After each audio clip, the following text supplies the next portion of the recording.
Bon día a todos.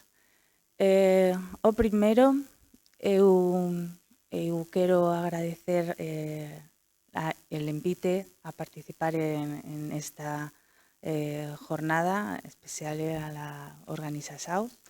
Eu non falo portugués, con su permiso vou falar en español.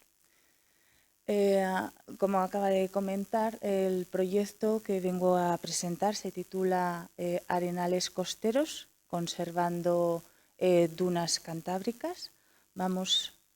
Se trata de un proyecto LIFE con una financiación de 1.327.000 euros, con 6 socios coordinados por la Universidad de Oviedo, el INDURO, el Instituto de Recursos Naturales y Ordenación del Territorio.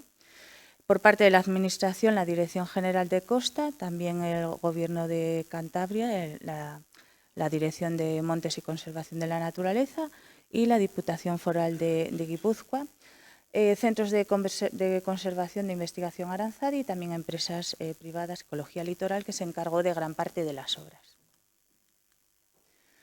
Respecto al área de estudio, nos encontramos dentro de la región euroatlántica.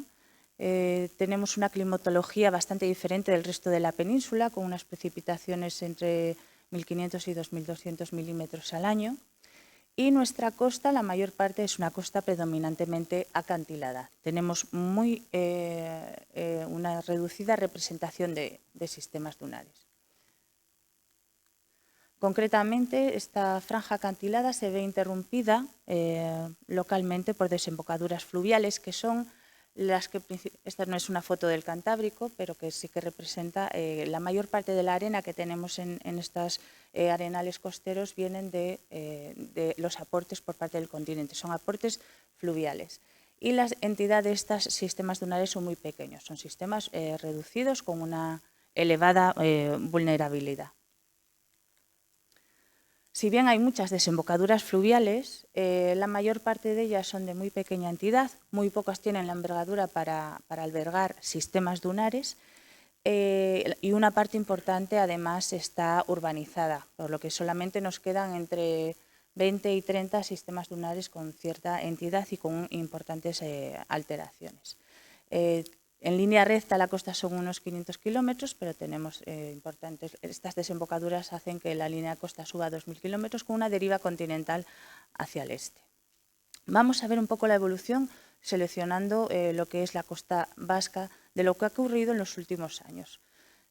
Vemos cómo varios sistemas dunares, unos 18 sistemas dunares hace 200 años, a raíz de estas alteraciones, se han reducido de forma significativa, actualmente nos quedan 6. Lo que ocurre con este tipo de evolución es que se reduce esa conectividad, ese intercambio que tenemos entre nuestros sistemas dunares, de tal forma que si queremos potenciar o favorecer la biodiversidad, tenemos que favorecer ese intercambio genético que debido a este aislamiento que se está produciendo entre nuestras dunas islas, está provocando una reducción importante de lo que es la diversidad y la biodiversidad de cada uno de estos sistemas dunares. En este proyecto, en esta dirección, lo que se ha potenciado sobre todo ha sido actuar a lo largo de la costa cantábrica sobre 10 sistemas dunares, lugares de interés comunitario, con el objetivo de reforzar esa resiliencia a escala regional.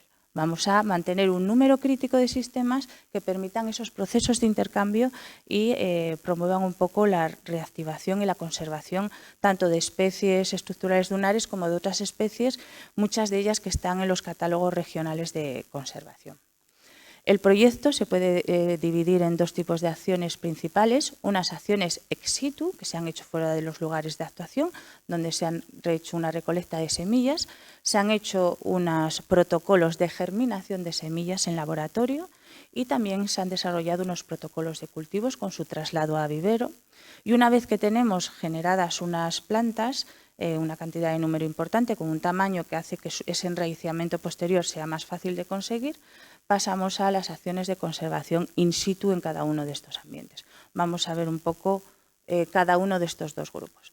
Sí que el proyecto destaca 3 objetivos. El principal objetivo es que todas las acciones actúen a lo largo de lo que es toda la permaserie. no solamente en lo que es la franja de arribazones principal, también en las dunas embrionarias, en la duna blanca y acciones también dirigidas hacia la duna terciaria o duna gris.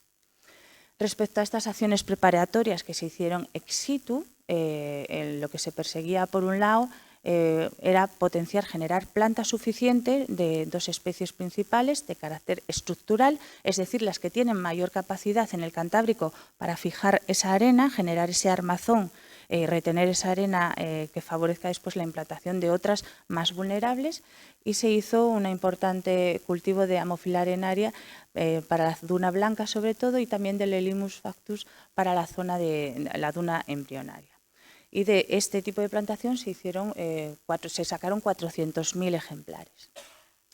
También se hizo un esfuerzo importante para conseguir desarrollar especies ya no tan estructurales, ya no tienen esa capacidad de atrapamiento y de armazón de la duna, pero que se perseguía sobre todo a potenciar o promover la biodiversidad de cada uno de esos sistemas dunares. Son especies sobre todo que están en los catálogos de protección de cada una de las provincias implicadas en el proyecto Hábitats, y muchas de ellas están en el hábitat prioritario de dunas grises. En este caso concreto se llegaron a plantar 65.000 ejemplares. En estas acciones preparatorias, bueno, por hacer un poco de repaso, se hizo la recolecta de semillas, se hicieron los ensayos de germinación. Esos ensayos de germinación y sus protocolos están los documentos colgados en la web, son todos ellos descargados, y también de estos ensayos de germinación se han sacado 31 especies que tenemos actualmente conservados en los bancos de germoplasma del Jardín Botánico Atlántico y también de la Diputación de Guipúzcoa. Una vez que conseguimos esas germinaciones, los trasladamos a vivero, donde en el vivero de Loredo se ha hecho ensayos y protocolos de cultivo que también están disponibles en la web para conseguir estas plantas que después se utilizan en las acciones de restauración. Ya en las acciones de restauración in situ se han aplicado 3 técnicas principales, no solamente las plantaciones, sino también lo que son las siembras, sobre todo para aquellos casos donde la especie en sí es más, no funciona bien de cara al cultivo, y entonces se ha hecho una siembra que tiene un éxito menor, pero se consigue de esta forma especies más complejas de que se desarrollen en la duna, conseguir que vayan adelante, y también esquejes tanto de raíz como los tradicionales. Respecto a las acciones de conservación in situ, vamos a repasar ahora a lo largo de la charla varias de las principales que se han hecho, de cierres, captadores, eliminación de pinos, invasoras, etc. Pero antes de todas esas acciones se hizo un esfuerzo importante para ver un poco el balance sedimentario que teníamos en cada uno de esos 10 sistemas dunares, porque nos movemos a lo largo de la costa cantábrica entre sistemas dunares que tienen erosión y otros que tienen agradación, y en función de ese balance lo que perseguimos es, vamos a identificar los puntos, ver un poco cuál es el balance, las causas-efecto, las causas principales de que tengamos una ganancia o una pérdida, identificación de los sectores más vulnerables frente a los procesos erosivos, para así focalizar dónde colocar nuestras trampas de sedimentos, dónde potenciar o hacer rejuvenecimiento del frente dunar, etc. Vamos a ver ahora un poco lo que se hizo. Fue en relación con nuestra compañera anterior, un estudio histórico de las fotos desde los años 56 hasta la actualidad, recopilación de taquimétricos que nos permiten ver un poco cuál es el balance sedimentario en cada sistema dunar. Aquí muestro 2 ejemplos extremos, ¿no? Por un lado tenemos desde sistemas dunares como el de Santiago, donde vemos una gradación muy grande, y sistemas dunares donde vemos un retroceso. La línea más moderna es la línea roja. Este proyecto fue de 4 años y medio y acabó en el año 2019, por eso bueno, las fechas que tenemos son de la fase inicial que se desarrollaron en el proyecto. Pero si os fijáis en el balance final de cada uno de esos sistemas dunares, vemos que la mayor parte de ellos, si comparamos la situación actual con la del año 57, tenemos menos almacén de sedimento de lo que teníamos hace 6 décadas. Solamente en casos puntuales como este vemos que hay una ganancia, y se debe sobre todo a actuaciones artificiales. En este caso, relacionadas con un espigón, o a veces cuando se hace un dragado enfrente de una zona dunar que supone una alimentación de sedimento y compensa un poco esa tendencia dominante erosiva. Lo que estamos viendo en nuestros sistemas dunares es, en general, una dominancia a perder arena en una parte importante de ellos. ¿Qué hemos hecho en cada una de esas situaciones? Vamos a reducir los puntos de acceso a la playa, vemos que están produciendo unos agravamientos de la erosión, actuaciones de trampas de sedimento en sitios especialmente vulnerables y en las situaciones extremas hemos hecho también una parte de rejuvenecimiento del frente dunar para conseguir no perder parte de esa arena. Vamos a ver algún caso concreto, no de cada uno de los 10 sistemas dunares. Concretamente vamos a mostrar el caso de Barallo. Es una situación donde tenemos un balance, una tendencia a la pérdida de arena reforzada, dominante a lo largo de los últimos años. Cada vez que vamos al campo, pequeños temporales continúan retrocediendo ese frente dunar. Vemos que el frente dunar es muy vertical, tiene una altura muy importante. Además tenemos plantación de especies alóctonas. Esto es un monumento natural en Asturias y, sin embargo, en aquella época ibas a visitarlo y prácticamente no teníamos ninguna especie dunar desarrollada en este emplazamiento.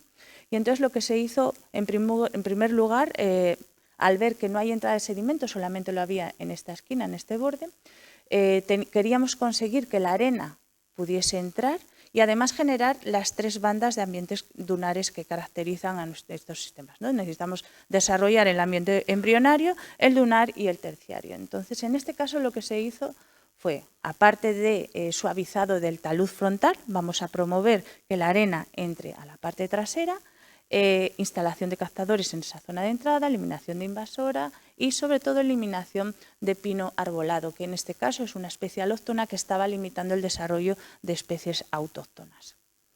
Concretamente, en este proyecto Life Arco se eliminaron 450 ejemplares de pino. Vamos a ver rápidamente pues lo que fue el talado de la imagen. Hubo un cierto rechazo al principio por parte de los usuarios de la playa que estaban acostumbrados a tener el pino, que formaba parte de su día a día. Sin embargo, con las acciones de voluntariado y de concienciación ciudadana conseguimos que el proyecto fuera apoyado por parte de la situación y a día de hoy es destacable que la gente está contenta con los resultados a pesar del cambio importante que introducimos en la duna. Lo primero que les enseñamos fue que la duna en los años 50 tenía otro aspecto, que no es esos pinares y esa imagen vale más que 1000 palabras y fue bastante decisiva. Cuando hicimos el talado de toda la franja de pinos, también teníamos problemas con el suelo.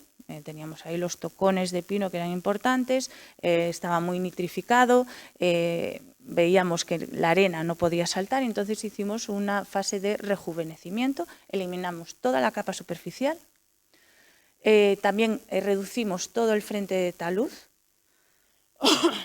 que tenía una altura importante, entonces suavizamos ese perfil de tal forma que esa arena pudiese entrar tierra adentro, como tenemos aquí, y después hicimos las plantaciones de Ammophila arenaria en lo que es en el frente de talud.